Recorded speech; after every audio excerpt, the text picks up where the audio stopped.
만약에 배터리가 없다면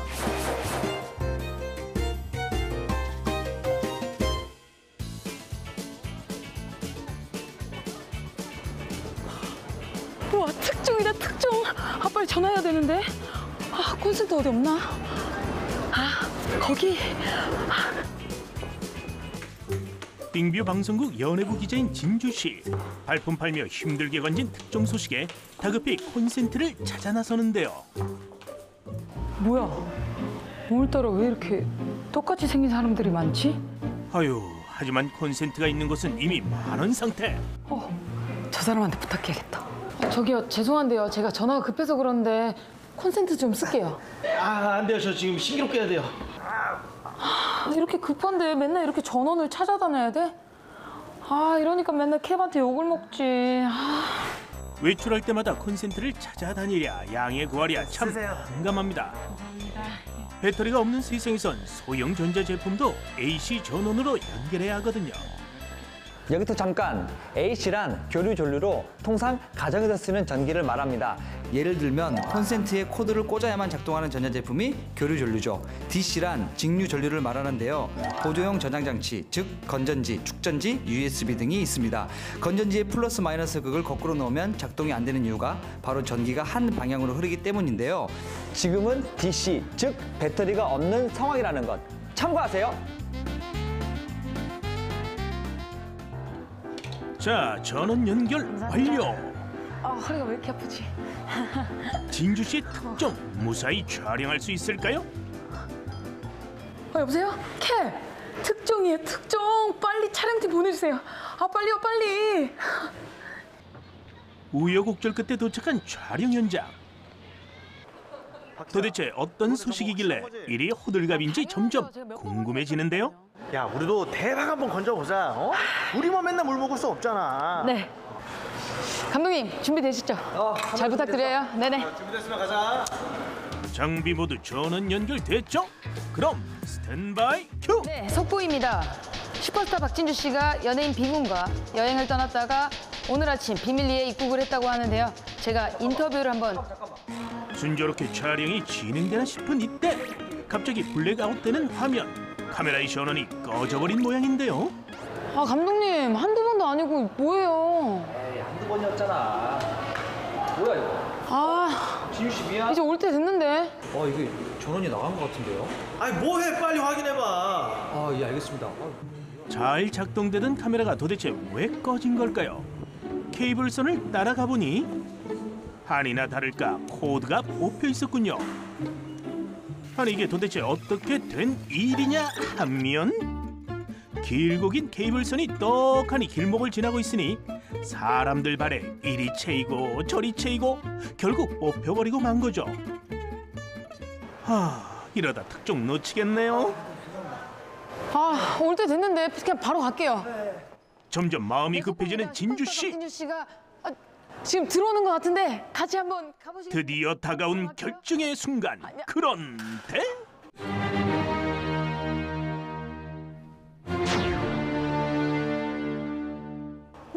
맙소사. 케이블선과 함께 진주 씨의 특종이 날아가 버리고 맙니다. 감독님! 내 특종 날라갔잖아요. 전기를 저장해주는 그런 물건 어디 없나? 배터리가 없는 세상. 만약 여러분이라면 어떨 것 같나요?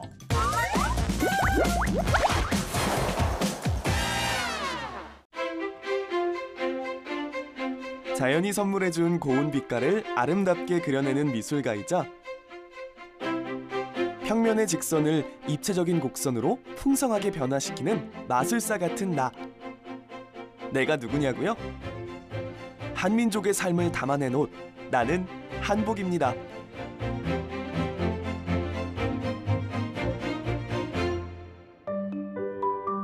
한민족 고유의 옷인 나는 그 역사가 깊은데요.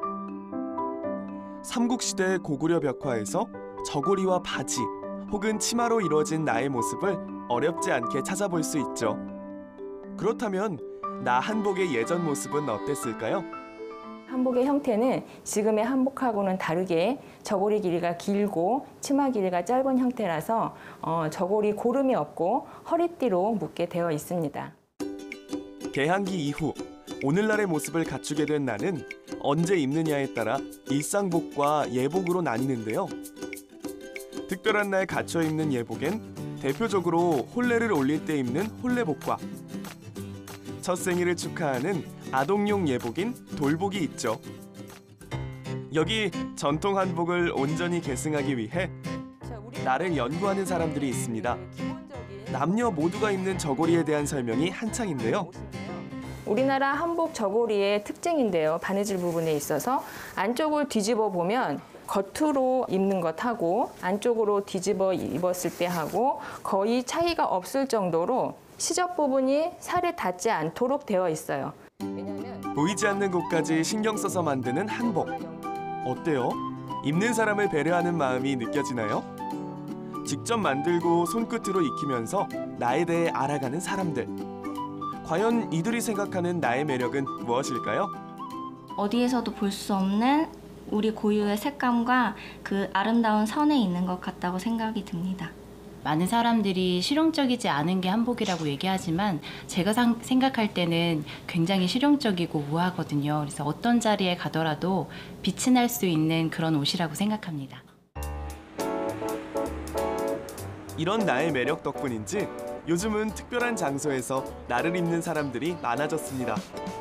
그리고 나와 함께하며 발길 닿는 모든 곳을 더욱 의미 있게 만드는 사람이 있다는데요. 안녕하세요. 바로 한복 문화활동가 권미루 씨. 사실 미루 씨는 이미 SNS에서 더 잘 알려져 있는데요. 어딜 가든 한복을 즐겨 입는다는 그녀. 과연 나와 같이 다니며 어떤 일을 하고 있는 걸까요? 네, 한복 여행가에서 한복 문화 활동가로 지평을 넓혀가고 있는 권미루입니다. 2013년도부터 한복을 본격적으로 입기 시작했는데요. 경복궁에 한복을 입고 모이자라는 행사를 시작으로 한복에 집중적으로 좀 빠지게 되었어요. 날개에 푹 빠진 미루 씨는 한복을 입고 전 세계 곳곳을 누비며 한복 여행가로 활동하고 있습니다. 핀란드, 스페인 등 유럽은 물론 더운 베트남이나 라오스, 추운 러시아까지 기후도 문화도 제각각인 나라들을 나와 함께 여행한 거죠. 그렇게 미루 씨는 전 세계인에게 나 한복의 아름다움을 알려왔는데요. 대체 얼마나 많은 곳을 여행한 걸까요?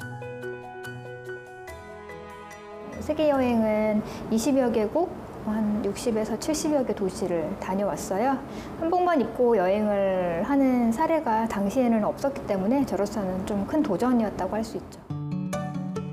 나와 함께하는 것만으로도 특별한 도전이었던 미루 씨의 여행. 이 모든 기록들을 모아 한복 여행기를 출간하기도 했고요. 이를 계기로 외국에서 한복에 대해 강연하며 활동 범위를 넓혀가고 있답니다. 그런 미루 씨가 특별히 보여줄 것이 있다는데요. 지금 이제 여행 한복 보여드릴게요. 왠지 기대되는데요. 평소에 입고 다니고 또 여행할 때도 가지고 가서 열심히 입고 있는 제 한복들입니다. 형형색색의 다양한 나와 내 친구들이 빽빽하게 걸려 있는데요. 아니, 이게 다 몇 벌일까요? 제가 가지고 있는 한복이 그 전통 한복하고 이제 생활 한복도 한복 모티브의 기성복 모두 해서 한 100여 벌 정도 돼요. 날씨나 또 어떤 국가의 이미지나 또 가게 될 장소의 색채 또 이런 부분에 따라서 다 입는 한복이 달라져요. 네, 이것도 누빔 저고리인데요. 물론 이 누빔을 했다고 해서 이거 한 겹만 입으면 이제 방화 효과가 그렇게 크지 않기 때문에 한복이 원래 겹으로 입는 옷이거든요. 그래서 안에 제가 가져간 한복을 모두 입고 그 다음에 아우터로 얘를 입어요. 그러니까 다른 사람은 패딩을 입을 때 저는 누빔 한복을 입는 거죠. 이 누빔 한복이 특별한 이유는 바로 미루 씨가 이 한복을 입고 히말라야에 올랐기 때문인데요. 눈과 얼음으로 뒤덮인 히말라야 산맥에서 영하 30도에서 40도의 강추위를 견디기 위해 미루 씨가 특별히 주문 제작한 한복이랍니다. 그녀와 함께 나 역시도 나의 한계에 도전해왔던 셈이죠. 나와 함께 특별한 삶을 만들어가는 한복 문화 활동가 미루 씨. 그녀에게 나는 어떤 의미일까요? 한복을 입었을 때 정말 행복하고, 그리고 한복을 통해서 여러 가지 많은 제가 몰랐던 전통 문화와 또 중요한 가치들을 알게 되었어요. 또 이제 한복을 입었을 때 진정한 자신감 있는 저, 그리고 의미 있는 저, 그리고 가치가 있는 저를 다시 한번 발견할 수 있게 합니다. 오랜 시간 사람들과 함께하며 삶의 가치를 담아온 옷 한복. 앞으로도 더욱 많은 사람들과 함께할 수 있기를 바랍니다.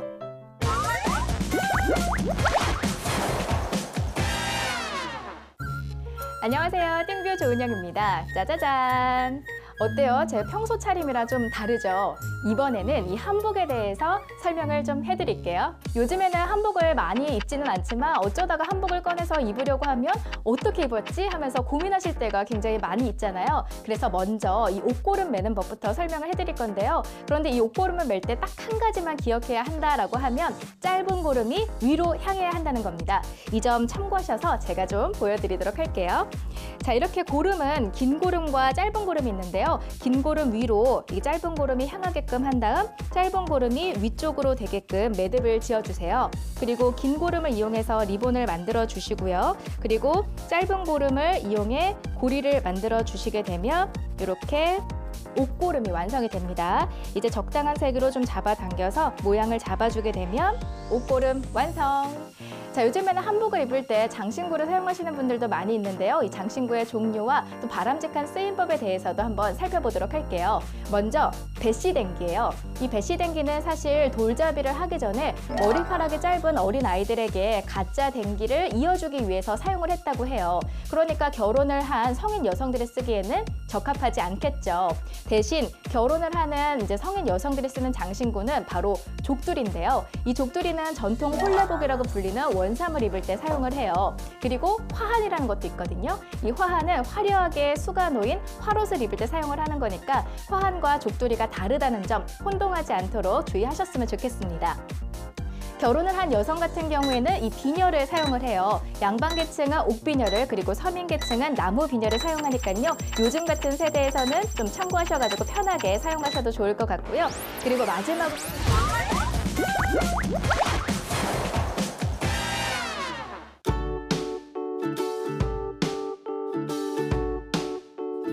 평소 덜렁대는 성격 탓에 하루가 멀다고 다치는 진주 씨.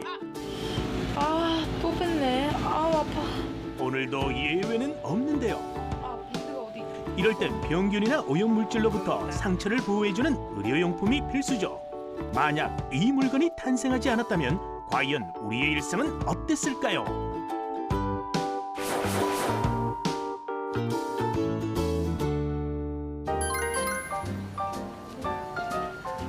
민성 씨, 나 또 다쳤어. 피나. 용품 떨어졌으니까 올 때 거즈랑 테이프 좀 가져와줘. 네. 아내의 전화를 받고 허겁지겁 달려오는 남편 민성 씨. 자기야, 괜찮아? 아이, 뭐 하다 다쳤어? 과일 주스 만들려고 과일 깎다가. 난 왜 이렇게 덜렁거리지 몰라. 이리 와봐. 내가 거즈부터 줄게. 딱 봐도 한두 번 해본 솜씨가 아닌 것 같죠? 자기야, 다친 데는 괜찮아? 이걸로 상처가 5개, 6개. 너무 많아. 아유, 조심 좀 하지. 그래도 밖에 나오니까 좋다. 그러니까. 그지? 와, 저 새로 생겼나 봐. 어디? 되게 높네? 진주야, 괜찮아? 아유, 오늘은 좀 무사히 넘어가나 했더니 상처가 하나 더 늘고 말았네요. 조심성 좀 길러야겠어요. 아, 조심 좀 하지. 괜찮아?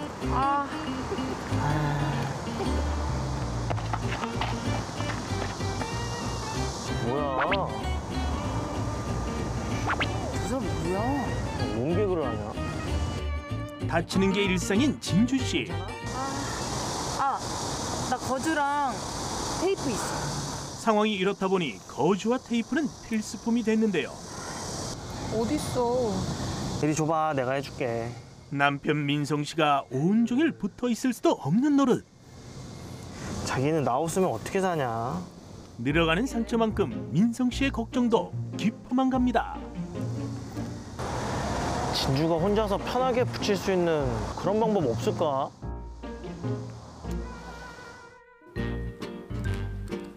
자나깨나 진주 씨 생각뿐인 민성 씨. 혼자서 치료하기 힘들어하는 아내를 위해 보다 간편하고 보다 치료하기 쉬운 의료용품을 만들기로 결심하는데요. 자르고 붙이고 온갖 아이디어를 총동원하는 민성 씨. 아내를 사랑하는 마음이 여기까지 전해지네요. 시행착오 끝에 드디어 완성된 반창고. 아프다고.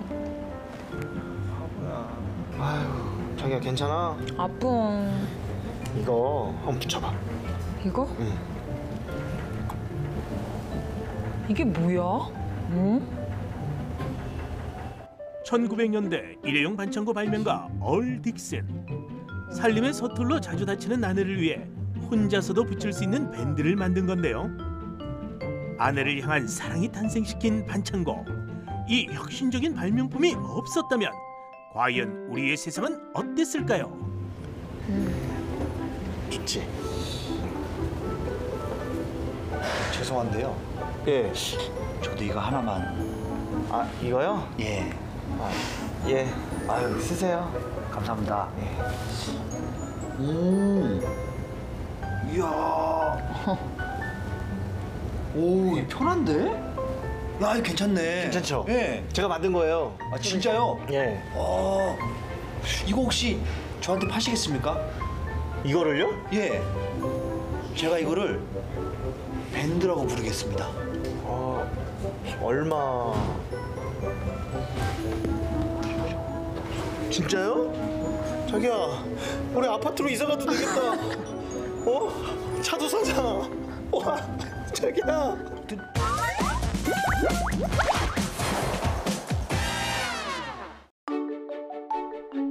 금방이라도 하늘로 날아오를 것 같은 새의 힘찬 날갯짓.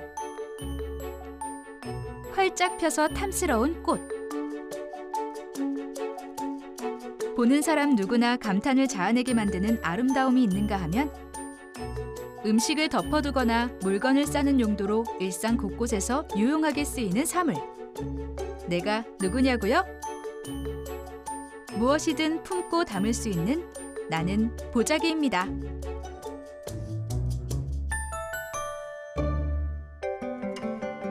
물건을 싸거나 덮어두기 위해 만든 천. 사람들이 말하는 나 보자기에 담긴 뜻입니다. 사람들이 언제부터 사용하기 시작했는지 명확히 알 수는 없지만 예로부터 나는 여러모로 쓰임이 많았고 의미 있는 사물이었죠. 보자기에는 숯보자기, 조각보, 홑보, 겹보 시작을 해서 놀이기를 싸는 작은 것부터 시작해서 신발부터 모든 걸 쌓는 그런 기능성이 있습니다. 그래서 이런 부분이 다 쌓고 싸서 크게 모든 걸 다 쌓을 수 있는 포용력, 중도 이런 걸 뜻한다는 것 같아요. 물건을 싸고 덮는 용도는 같지만 분류하는 기준에 따라 나는 여러 종류로 나뉘는데요.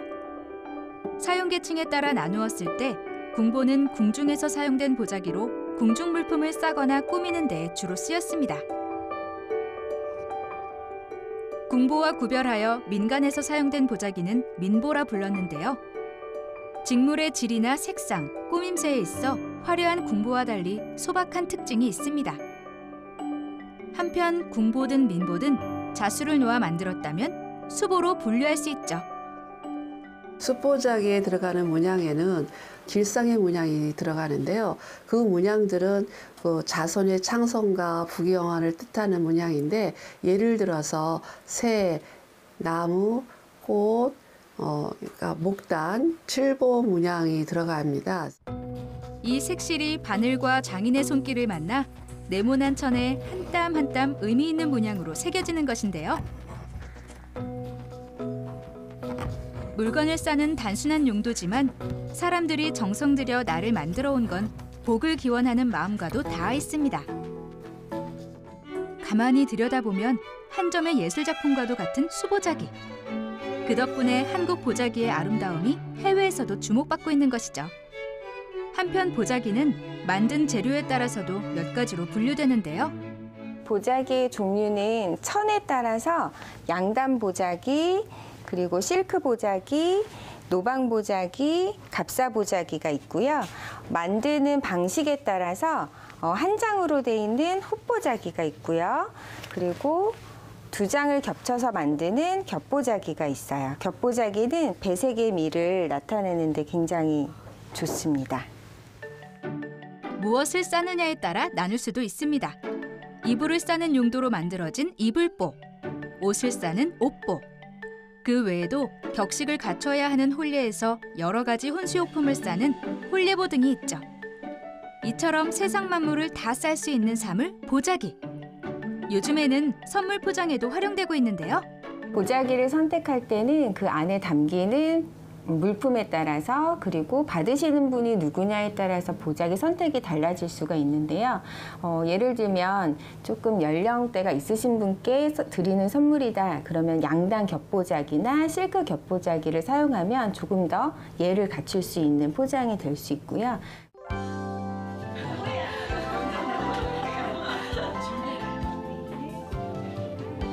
여기는 보자기 선물 포장법을 배워볼 수 있는 곳입니다. 나 보자기의 매력에 푹 빠진 사람들이 모여 다양한 보자기 포장법을 연구하고 또 배우고 있죠. 궁중매듭은 직사각 포장에서도 굉장히 예쁘게 표현이 되지만 정사각이나 원형 포장, 원형 통 이럴 때도 궁중매듭을 사용하면 예쁘게 쉽고 간단하게 매듭 지을 수가 있어요. 자, 같이 한번 해보시도록 할게요. 몇 가지 매듭법을 기본으로 다양한 형태로 응용해 쌀 수 있는 보자기. 이분들은 나의 어떤 매력에 반한 걸까요? 보자기의 매력은 종이와 다르게 한번 묶었다가 풀렀을 때 다시 한번 쓸 수 있는 매력이 있습니다. 둥근 것이나 네모진 것, 세모진 것, 길이가 긴 것 등 다양하게 포장을 할 수 있는 매력이 있답니다. 복을 싸서 선물하다라는 좋은 뜻을 가지고 있어요. 그래서 누구에게 선물할 때 복을 많이 싸서 드리면 좋을 것 같아요. 복까지 덤으로 얹어 선물할 수 있는 보자기 포장에서 나 보자기의 진가는 무엇이든 다 쌀 수 있는 데서 발휘되죠. 그래서 음식이 담긴 채반 포장에 도전해 보는데요. 둥글럽적한 채반을 보자기 가운데에 두는 것이 포인트죠. 그런 다음 아래에서 내기를 모두 모아 잡고요. 고무줄을 사용해서 한번 묶어주세요. 매듭이 풀어지지 않도록 고무줄로 꽁꽁 잘 싼 다음 한데 모은 네 귀퉁이를 꽃잎을 펼치듯 하나하나 예쁘게 펴주면 채반 포장 완성! 이렇게 보니 포장도 예술이죠. 보자기 아트의 가장 큰 매력은요. 누구나 할 수 있다는 게 가장 큰 매력이에요. 이게 보기에는 어려워 보이는데 한번 배우면 남녀노소 상관없이 누구나 다 손쉽게 따라할 수 있고요. 그리고 보자기 아트의 가장 큰 또 매력 중에 한 가지는 보자기 포장은 뜯는 것이 아니고 풀러서 보자기를 재사용할 수 있고 재활용할 수 있는 친환경적이라는 가장 큰 매력이 또 있어요. 여기저기 활용할 수 있는 실용성에 아름다움까지 겸비한 나 보자기. 한번 써보실래요?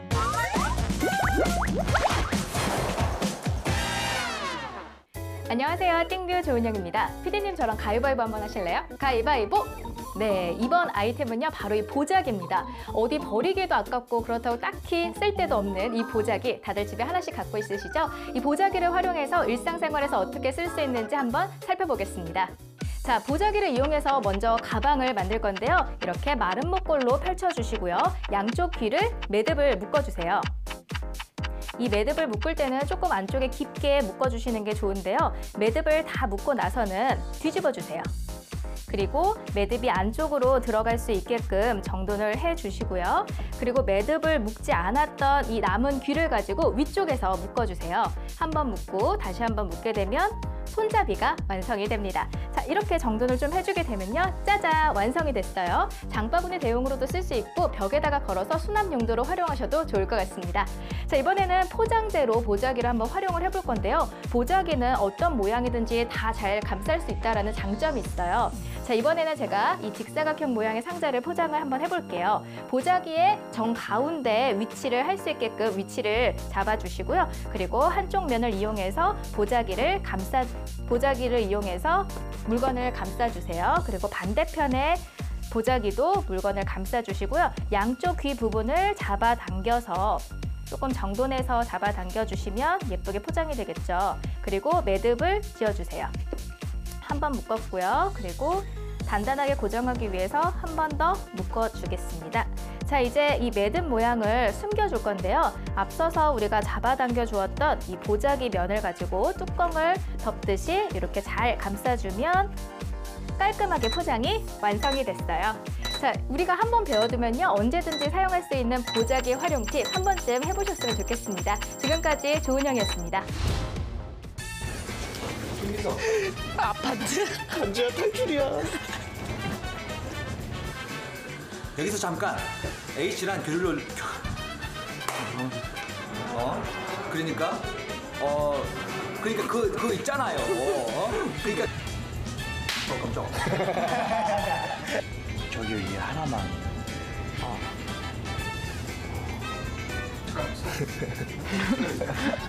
호를 한다고?